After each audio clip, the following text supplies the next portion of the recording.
Welcome to the Emerging Biotech Leader, where we help biotech leaders maximize the value of their therapeutics from translational development to product launch. We're your hosts. I'm Kim Couchenour. And I'm Ramin. We are here to help you navigate the pitfalls of the biotech industry and illuminate a path forward. Welcome to today's episode of the Emerging Biotech Leader. Today, we're welcomed with Max Craig, a vice president with SSI, who's had the opportunity to collaborate with a number of medical affairs leaders, both as the chief of staff, head of program leadership, and help them build and scale their organizations. We'll be speaking with Max today about debriefing from a conversation we had in our last episode with Rachel Couchenour from Travere Therapeutics, where we really talked about the value of medical affairs, what it takes to be a cross-functional leader and bring your partners along in the strategic direction and growth of the organization, and really all of the foundational pieces needed to drive to a successful launch. So Max, welcome to the show. We're happy to have you here. Thanks for having me. Glad to be here. One of the things that we really want to start out this conversation focusing on is the idea of cross-functional collaboration. I know in your role, and Rachel talked about this a lot in her episode as well, in your role partnering with medical affairs leaders, a lot of what we're doing and a lot of what I know you're really great at is some of the change management and collaboration with other leaders. And I was really taken by Rachel's experience, having been a leader in government affairs and patient affairs and market access. She's kind of touched a lot of these different areas along the way, which has given her a really unique perspective on what their motivations are, what they need to achieve, and how to really merge those two aspects. So maybe we could start today's conversation on that piece and the role of medical affairs, both as a strategic partner to these functions, but also in collaborating with them for successful outcomes. Yeah, absolutely. And I think, medical affairs sits at a really interesting intersection of pharma companies and biotech companies as, they're scientific and they understand, the science coming out of the clinical trials and, post-marketing evidence generation activities, but they're also out there in the field and they're talking with HCPs and KOLs and understanding what the sentiment is on the ground. So they're kind of this bridge between clinical and, the commercial regulatory market access folks. And, they sit at, like I said, a really valuable intersection where they can marry all these things together and make sure that the messages of the company are, getting out into the marketplace and we're understanding what the actual patient need and unmet need is, out there in whatever therapeutic area that they're working in. And I think Rachel brings a really interesting dynamic to being a VP of Global Medical Affairs that honestly not a lot of medical affairs leaders that I've seen before may have, in that, Kim, as you said, she's worked in so many different functions. She was, a practicing pharmacist, and then she was an MSL, and then market access, government affairs. So she's worked on the ground talking with patients as a pharmacist. She's worked in medical affairs function. She's worked kind of on the other side in the commercial or corporate function. And so she's able to really bring all of those different viewpoints to being the leader as global medical affairs. And global medical affairs as a function and by its nature is just so cross-functional as we've discussed. And so I think that really helps her to understand what the need is if she's talking with, say, the head of program strategy, or if she's talking with the commercial folks, or if she's, data releases coming up and they're trying to figure out how they can support that with ad boards or messaging on the ground with the MSL. So I think she brings a really interesting skill set to the medical affairs team and really helps to show to her team how they can see the viewpoints of the other folks within the function, or I'm sorry, within the company to, be that strategic partner, and how they can really drive, and help that market sentiment and really just set the company up for success. And Ramin, you've played this role as head of medical affairs in multiple organizations before you came here. What about in your experience? Can you tell us a little bit more about what's worked really well with collaborating with cross-functional leaders? What's been that bridge? And how have you been successful in connecting those dots? It's a really good question, and it's probably one of the hardest things that we have to do in medical. And by the way, I don't think it's even specific to medical affairs. I think it's true for all the functions, right? How do you collaborate outside of? It's hard enough to collaborate within your own function. How do you collaborate outside? And that's also not your expertise necessarily. How do you find that right balance? And it's a really good question. I think the first thing that I have done, and I've seen successful people doing actually much better than I have done, is to start thinking about across the enterprise and across the function, and not just solely focus on your own function. Of course, your function and the output and what you need to do is incredibly important, but that's only half of what we need to do. The other half of the time, and honestly, I don't think this is even related to anybody's title. It doesn't matter if you're a vice president or you're a director or you're associate director. We want to be in a position that you think about the company, you think about across the functions within the organization. And also in the background, obviously, you have to think about the HCPs and the patients, because that's, we are grounded, right? Medical affairs is grounded within the external community as well. That helps quite a bit, because when you start thinking outside of the your own functions, I think it gives you a different perspective. You start seeing the other point of views and what's important to the other functions, other leaders within the organization, and try to match that up. So what you're looking for and what they're looking for, there's probably a common ground there, and identifying those. Basically everything that, just like Rachel said, and she does. Now, it's a lot easier said than done, because this takes time, right? It takes thinking time. I'm not saying that it takes 6 months to do, but it takes time that you have to set aside, think about it, and say, okay, I'm going to have such a meeting with these folks. This is what's important to me, what's important to them, and how can we kind of find that common goal. That's one thing that I think it will be helpful for folks to think about. Two things that I think Rachel's done really well, and the one that Ramin just hit on, is she's taken a lot of time to think about her interactions kind of up and out. So, with other folks on the VP level, or when she's interacting with the executive level, to Ramin said, what's that give get?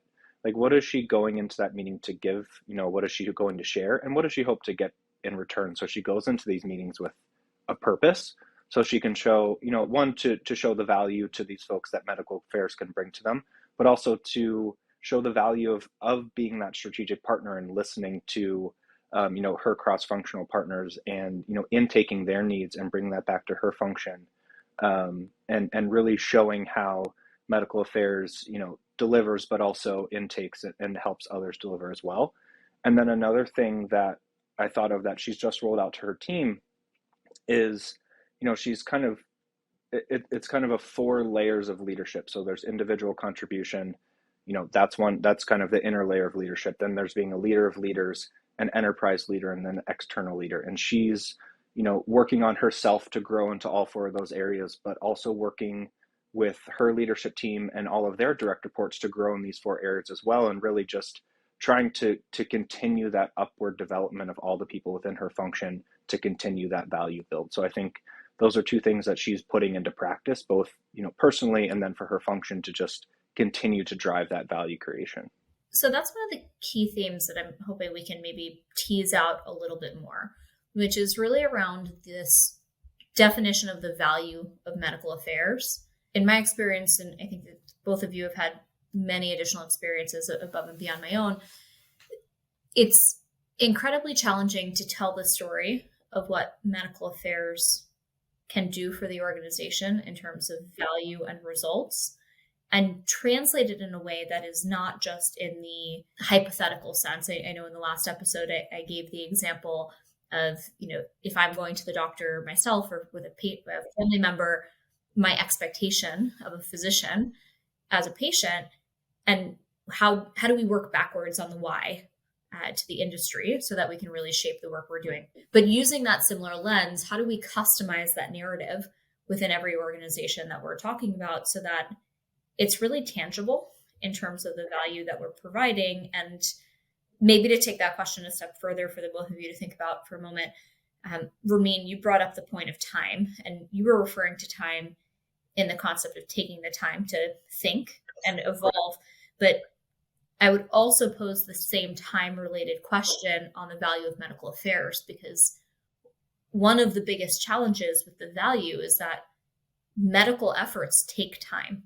You can't move behavior change in the medical community overnight. It doesn't take one interaction to completely change sentiments.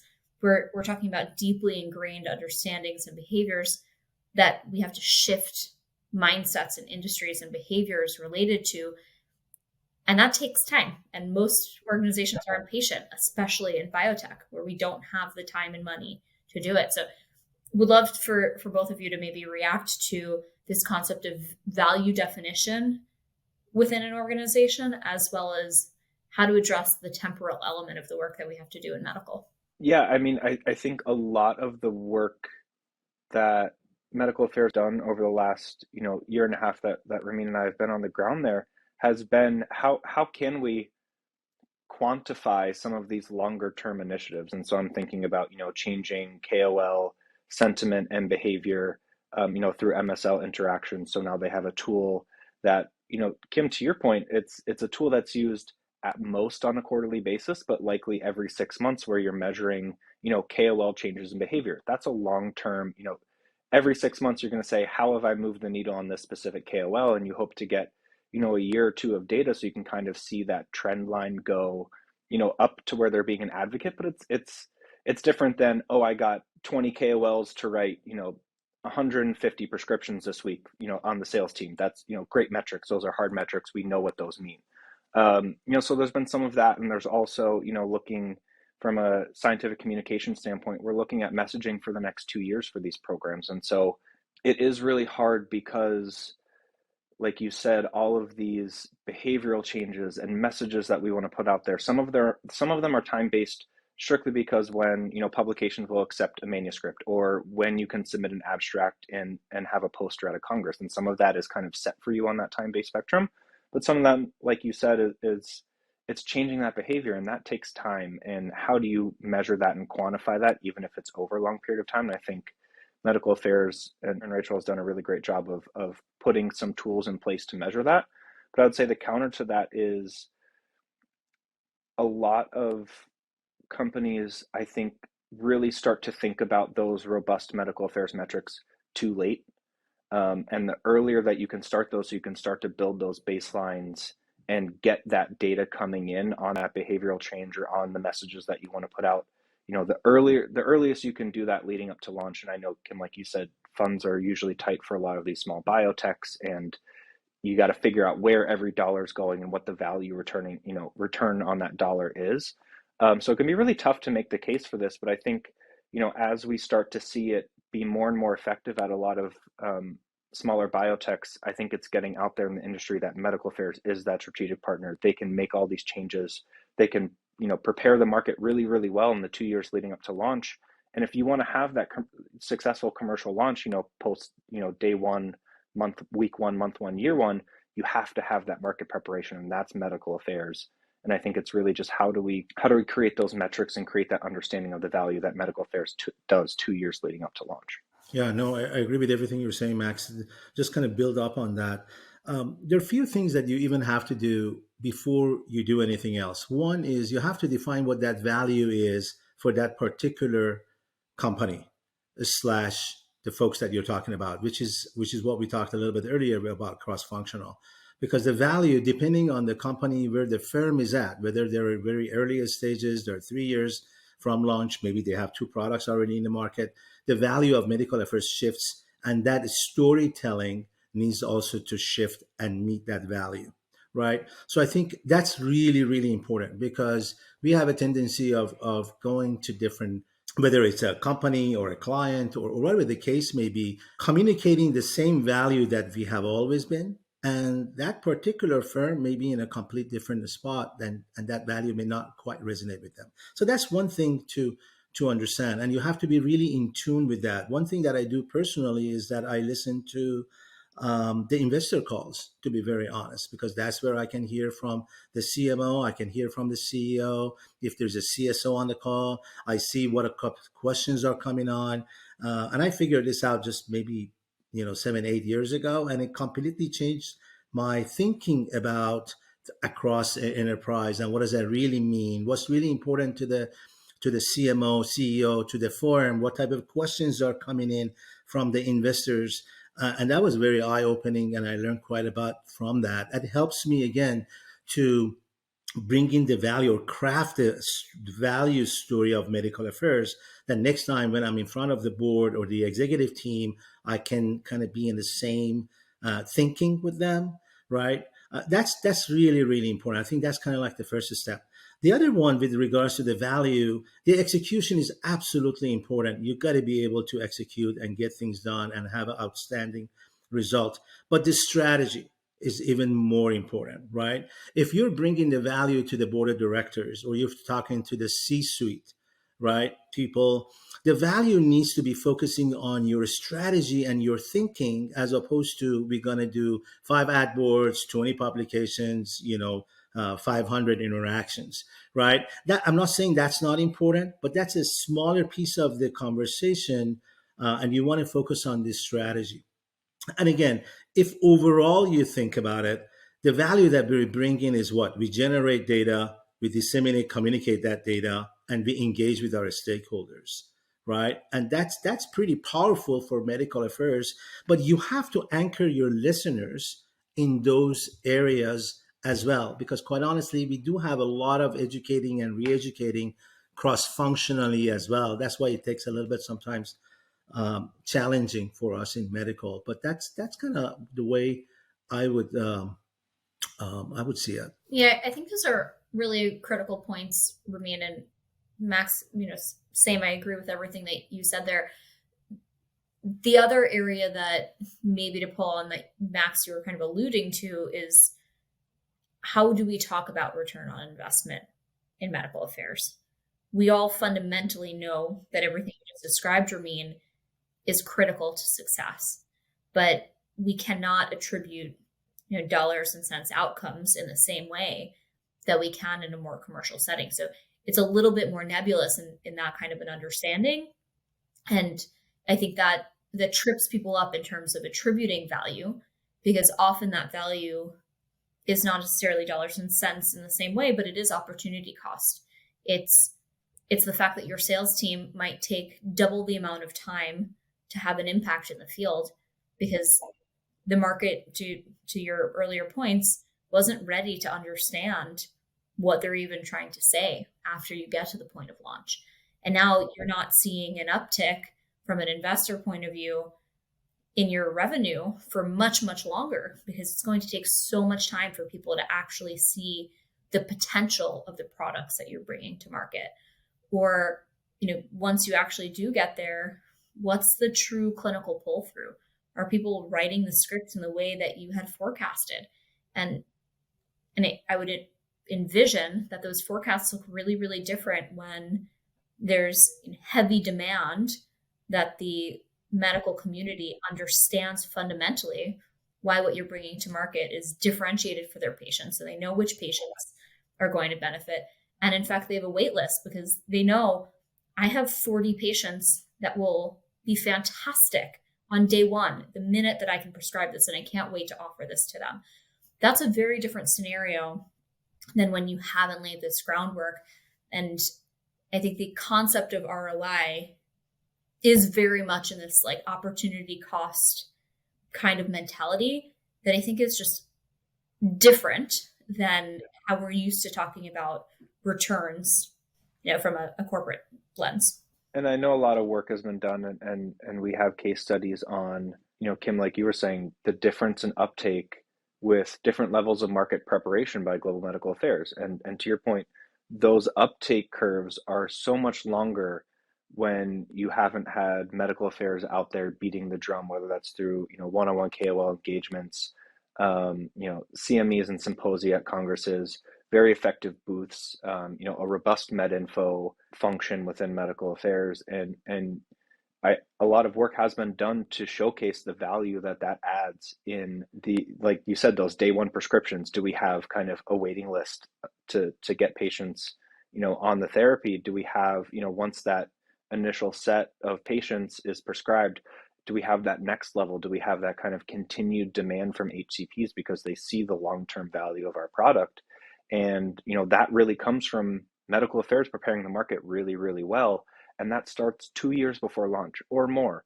And so I think we have seen that needle move. And I think, Ramin and I have seen on the ground, medical affairs is getting, across a lot of companies, medical affairs is getting a regular seat at board meetings, and they're presenting strategic plans at board meetings, not just we had 250 KOL engagements and we submitted this. It's what are our plans? What are we doing next? It's a good thing, but it's more of a what have you done for me lately and what are you going to do for me next mentality, which is a great place to be because they understand that you are a driver for the company, not just a support function as medical affairs has been thought of for a really long time across the industry. And so I think we've just seen on the ground that kind of switch of they are very important and they are very important to our success, and they are one of the clin dev, commercial, medical affairs, regulatory, they all have to be in lockstep, which brings us back to kind of that cross-functional nature. They all have to be working together if we want our program to be successful for patients and have HCPs really believe in our product and get it into the patients that need it as quickly as possible. And Ramin, I'd like to challenge you to maybe react to one thing that Max has called out, I think, a few times in this conversation, which is this idea that medical affairs needs to start building at least 2 years prior to a launch.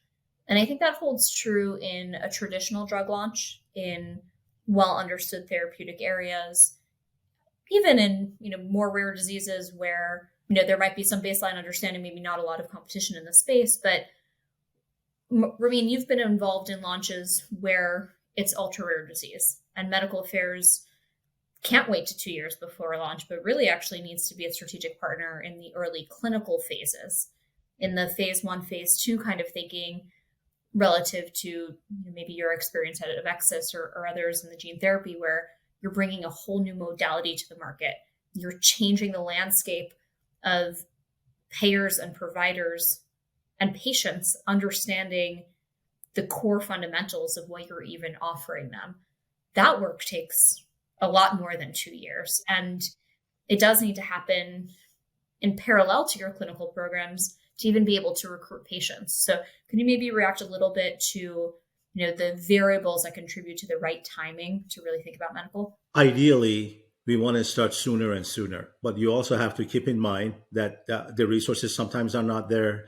The data release, we have to wait until the data release before we can activate MSLs, or we have to wait for such and such thing to happen to, right? Especially for a smaller biotech company. And I don't think there's anything wrong with that. You just have to sequence it, right? However, you really want to, and I give you a couple of different scenarios, and I've been involved with the one that you have 4 or 5 months to launch, all the way from you start launching, years before.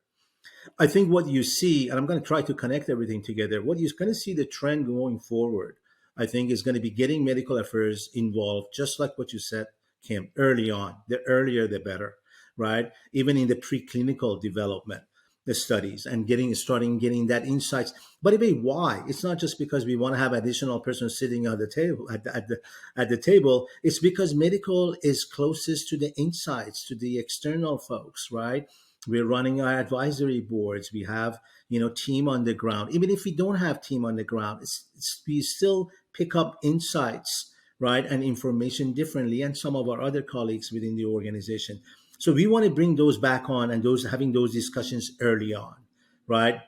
The whole concept of the target product profile, right, which medical should play an incredibly important role in to build that up, because we have a very good understanding of what the end user, being the patient, and the HCPs want. So that's really kind of where I think we're going to end up playing a lot more. Larger pharmaceutical companies are already doing that. In a couple of roles that I had to actually hire somebody in that level as well.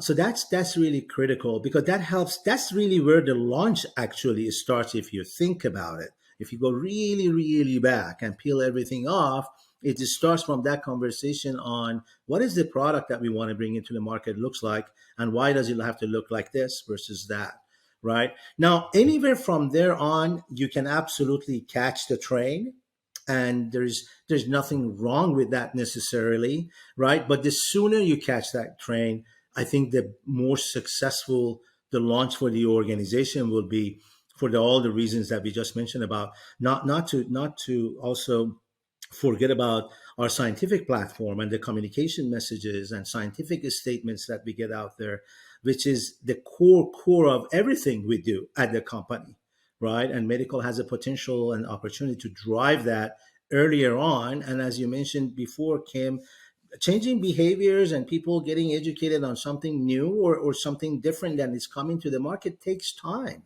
right? With the clinician, it takes time. It's going to take even more time with the payers, right? Patients are usually more excited, and they really want to learn more. So they're kind of driving some of that conversation, which is, I think, is fantastic. Making sure that what we're communicating out there is just not going to happen with 2 or 3 abstracts and a couple of manuscripts over 6 months, right? If you want to get to a position that you have the HCPs and KOLs excited for your product coming to the market, then that's the really the work that happens, all the pre-launch, making sure that you are prepping the market for that. And of course, all of that, again, is done cross-functionally with your colleagues from clinical, commercial. Even though we're in a position to drive it, pre-launch, we can't take a step forward without our colleagues in other functions. And I think Ramin mentioned patients a couple times there. And Kim, I think, thinking back to one of the projects that you and I have worked on,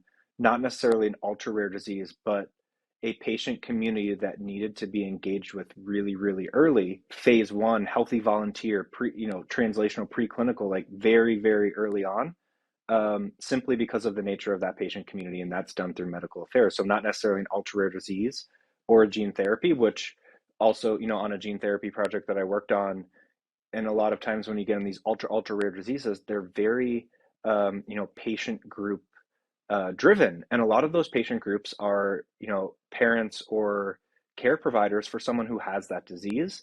And so they are very, very important. As Ramin said, that's kind of your key to launch when you're working in, some of these more difficult patient communities or ultra rare diseases that are very, very patient driven. They're your key to success a lot of times, and you need to work with them and bring them along on that train ride, as Ramin said, because they can be really difficult to get on the train later in the game if you haven't worked with them, early on in the process. So, like Ramin said, I think, we would like 2 years as kind of the bare minimum for, when you should bring medical affairs on for kind of your value maximization. But you really have to understand the patient community that you're going into, the HCP community that you're going into. And those really need to drive how and when medical affairs needs to be built up and how it should be structured. And, if you're more field heavy or if you're more, education heavy for HCPs, it really depends on the therapeutic area that you're entering and kind of what that dynamic is between HCPs and patients. That's such a good point you bring up, because all these launches, and I've done quite a few of them, they are so different. Mm-hmm.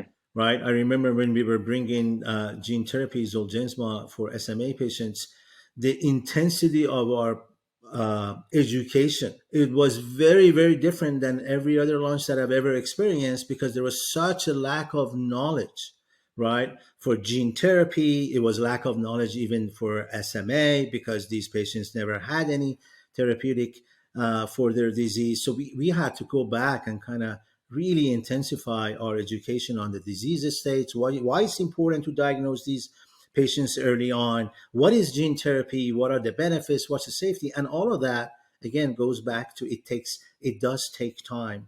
And that's a really good point you bring up about the differences in launch. They're never the same. I think a couple of themes, just maybe to summarize what I'm hearing here, medical affairs adds value by being connectors, collaborators, both internal and external to the community and to the organization.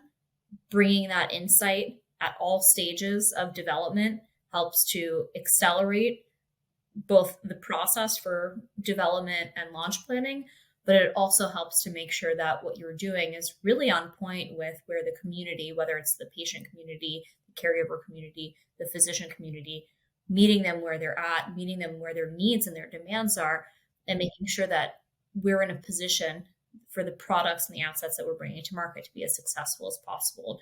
And that being, core to the value that medical affairs can bring to an organization and the market as a whole. With that, I was just going to say, Max, thank you so much for getting this show today. It's been a great conversation. I think these are all really critical points, and I look forward to continuing these discussions. Perfect. Thanks for having me. Appreciate it. Thank you. Thank you, Max. Thanks for tuning in to the Emerging Biotech Leader, an SSI Strategy podcast. Join us each month for more conversations with biotech leaders. If you'd like to help navigating the complexities of biotech, reach out to our team at ssistrategy.com. Don't forget to hit subscribe and leave a review.